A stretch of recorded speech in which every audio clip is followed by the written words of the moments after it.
তারাইল উপজেলা বিএনপির সাধারণ সম্পাদক জনাব সারোয়ার আলম ভাইকে জামাতের লোকে হামলা করছে। দিগদার ইউনিয়নের ৬ নং ওয়ার্ডে বড়ুয়া গ্রামে অতিরিক্ত সন্ত্রাসী বাহিনী হামলা করছে।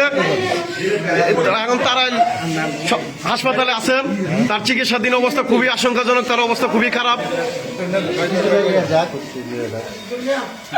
আপনি তারা যখন হামলা করছে কতজন লোক ছিল? ভাই ভাই আপনাদের সাথে ছিলেন, কতজন লোক ছিল তারা হামলা করছে? 15 জনের মতো হবে।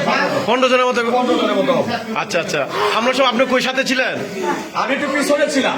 আচ্ছা, হামলা যখন শুরু হচ্ছে দেখে পরে আমি ওনাকে বাঁচানোর জন্য আমি জলদি গেছি ওনার পাশে, কে দেখি 15 মতো হবে, 15 জন লুকে ওনাকে বেষ্টনীর মধ্যে ফেলে রেখে ওনাকে যে যেভাবে পারে অতর্কিত ভাবে ওনাকে কিল ঘুষি দিয়ে ওনাকে স্পটের মধ্যে আহত করছে।